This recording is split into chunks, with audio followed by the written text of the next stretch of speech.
Charlotte's Web, Chapter 3. Escape. The barn was very large. It was very old. It smelled of hay, and it smelled of manure. It smelled of the perspiration of tired horses and the wonderful sweet breath of patient cows. It often had a sort of peaceful smell, as though nothing bad could happen ever again in the world. It smelled of grain, and of harness dressing, and of axle grease, and of rubber boots, and of new rope. And whenever the cat was given a fish head to eat, the barn would smell of fish, but mostly it smelled of hay. For there was always hay in the great loft up overhead, and there was always hay being pitched down to the cows and horses and the sheep. The barn was pleasantly warm in winter, when the animals spent most of their time indoors, and it was pleasantly cool in summer, when the big doors stood wide open to the breeze. The barn had stalls on the main floor for the work horses, tie-ups on the main floor for the cows, a sheepfold down below for the sheep, a pig pen down below for Wilbur, and it was full of all sorts of things that you find in barns: ladders, grindstones, pitchforks, monkey wrenches, scythes, lawn mowers, snow shovels, axe handles, milk pails, water buckets, empty grain sacks, and rusty rat traps. It was a kind of barn that swallows like to build their nests in. It was a kind of barn that children like to play in, and the whole thing was owned by Fern's uncle, Mr. Homer L. Zuckerman. Wilbur's new home was in the lower part of the barn, directly underneath the cows. Mr. Zuckerman knew that a manure pile is a good place to keep a young pig. Pigs need warmth, and it was warm and comfortable down there in the barn cellar on the south side. Fern came almost every day to visit him. She found an old milking stool that had been discarded, and she placed the stool in the sheepfold next to Wilbur's pen. Here she sat quietly during the long afternoons, thinking and listening and watching Wilbur. The sheep soon got to know her and trust her. So did the geese, who lived with the sheep. All the animals trusted her. She was so quiet and friendly. There's a picture of Fern looking at Wilbur, sitting on her milking stool.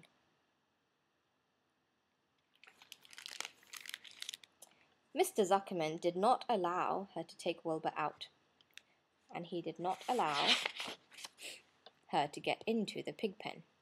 But he told Fern that she could sit on the stool and watch Wilbur as long as she wanted to. It made her happy to know that she was sitting there.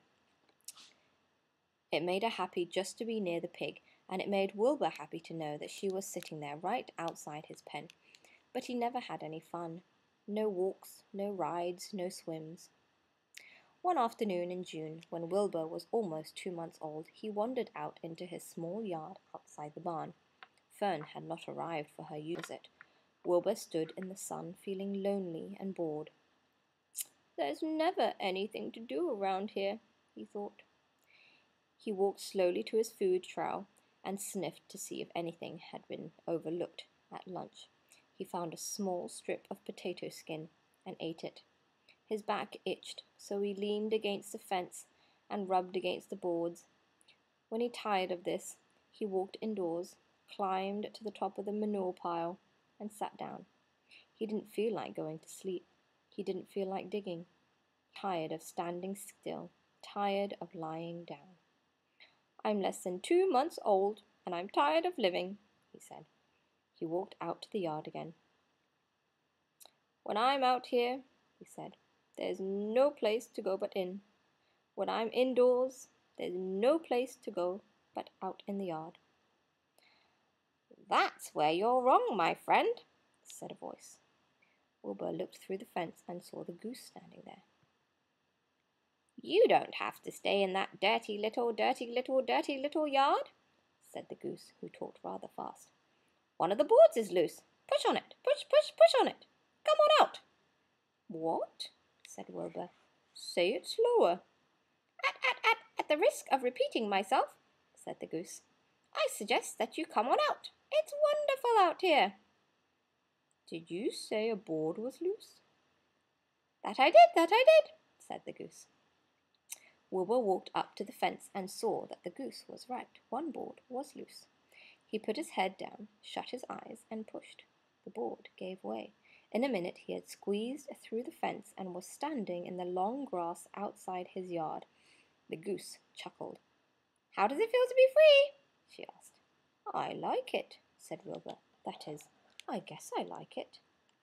Actually, Wilbur felt queer to be outside his fence with nothing between him and the big world. Where do you think I'd better go? Anywhere you like, said the goose. Go down through the orchard, root up the sod. Go down through the garden, dig up the radishes, root up everything, eat grass, look for corn. Look for oats, run all over, skip and dance, jump and prance. Go down through the orchard and stroll in the woods. The world is a wonderful place when you're young. I can see that, replied Wilbur. He gave a jump in the air, twirled, ran a few steps, stopped, looked around, sniffed the smells of afternoon, and then set off walking down through the orchard, pausing in the shade of the apple tree. He put his strong snout into the ground and began pushing, digging, and rooting. He felt very happy. He had ploughed up quite a piece of ground before anyone noticed him. She saw him. Mrs. Zuckerman was the first to see him. She saw him from the kitchen window, and she immediately shouted for the men. Homer! She cried. Pigs out! Lurvy! Pigs out! Homer! Lurvy! Pigs out! He's down there under the apple tree. Now the trouble starts, thought Wilbur. Now I'll catch it. The goose heard the racket, and she, too, started hollering. Run, downhill, make for the woods, she shouted to Wilbur. They'll never catch you in the woods. The cocker spaniel heard the commotion, and he ran out from the barn to join the chase. Mr. Zuckerman heard, and he came out of the machine shed where he was mending a tool. Lurvy, the hired man, heard the noise and came up from the asparagus patch where he was pulling weeds. Everybody walked towards Wilbur, and Wilbur didn't know what to do. The woods seemed a long way off, and anyway, he had never been down there in the woods and wasn't sure he would like it.